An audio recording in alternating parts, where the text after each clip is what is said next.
Moi,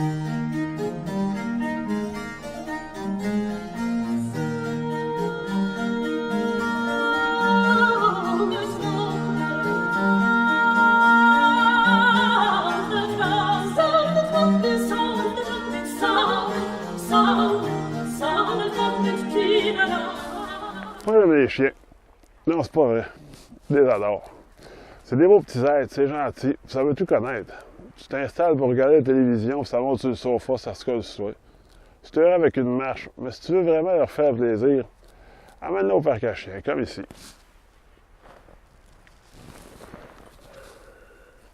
Il y a plein du monde qui sont comme moi et qui me comprennent. Mais il y en a d'autres, ils trippent pas fort, ces chiens. Fait que c'est ça.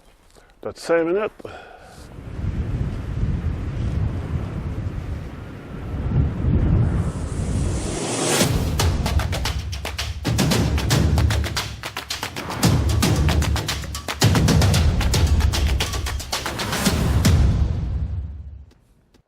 En fouillant un peu, je me suis rendu compte qu'il y a des gens qui sont pas mal plus crackpots que moi avec les chiens. Ils sont les membres d'une religion des Zoroastres. Zoroastrie. Ah, pas tard. Les Zoroastriens. Pas facile à dire, mais si tu peux placer ça au Scrabble, là.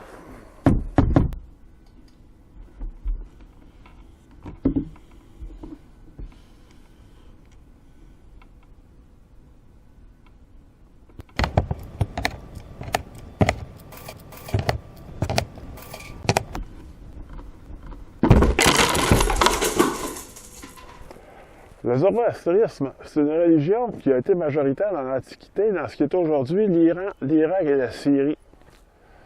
Dans leur langue, chien se dit, puis excusez mon perse, mais Pashouch Harun. Pashouch veut dire conscience et Harun, union avec le divin. Le chien y est vu comme un protecteur d'âme sur terre comme au ciel. On disait même qu'il y avait un pont entre la vie et le ciel et qu'au bout du pont, il y avait une porte qui était gardée par un chien qui décidait s'il laissait passer l'âme du défunt. Chez ces gens, le chien est tellement aimé et important qu'il y a des lois qui les protègent. Un chien mal pris ou en danger, la loi t'oblige à l'aider. Mais ça va encore plus loin que ça. Le chien fait partie du rituel funéraire. On va toujours avoir un chien près du corps du défunt pour des raisons spirituelles, entre autres celle de purifier l'âme et lui indiquer le chemin à suivre jusqu'au chien qui garde l'entrée du ciel.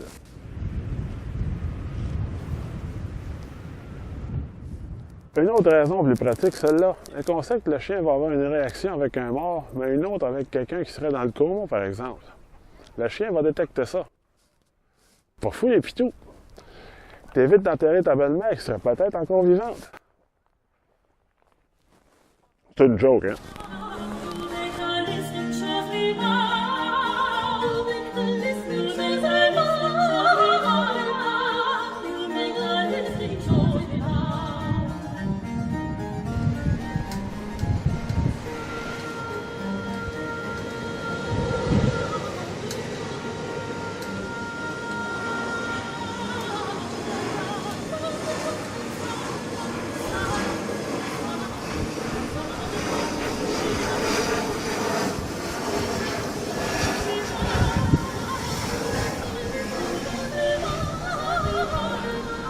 Maintenant, le sujet de la vidéo.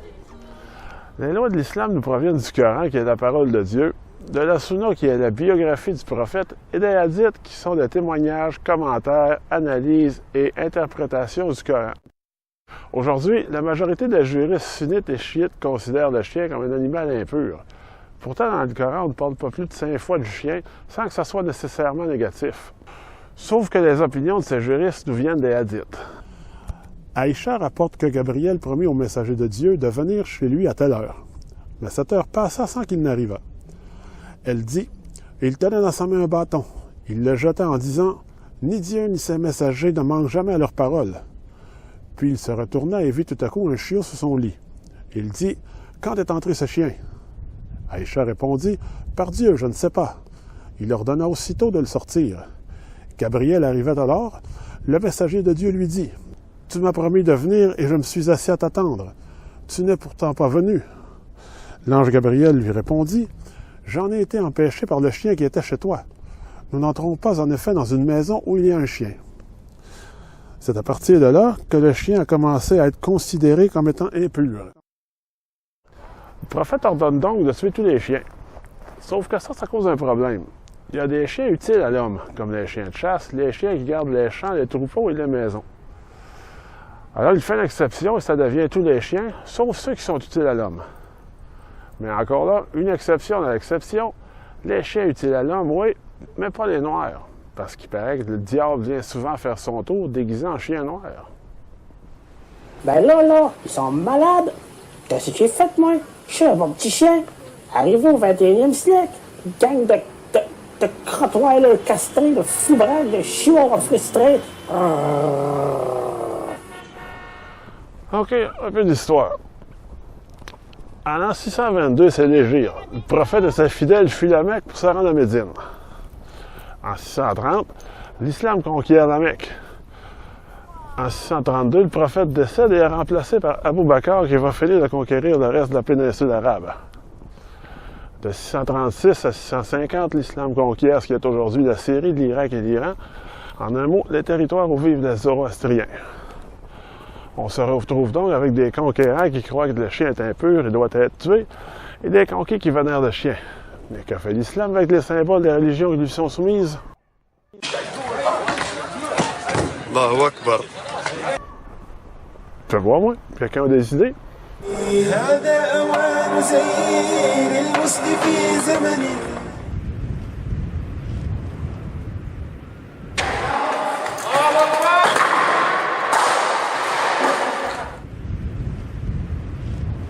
محمد بن عبد الله.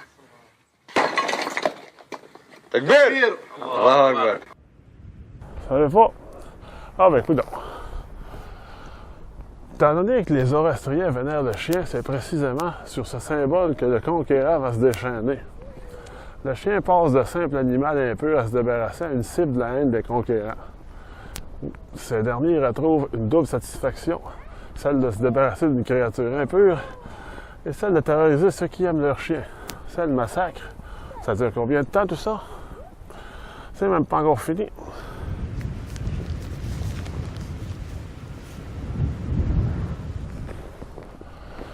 Aujourd'hui en Iran, la minorité zoroastrienne vénère encore les chiens, mais doit les garder hors de la vue des musulmans. Même les enfants musulmans prennent plaisir à torturer les chiens. Dans certaines villes, des chiens ont été enlevés à leurs propriétaires et tués parce que haram est symbole d'une invasion de la culture occidentale. La police de la vertu surveille. Et ça va aussi pour des familles musulmanes qui voudraient avoir des chiens.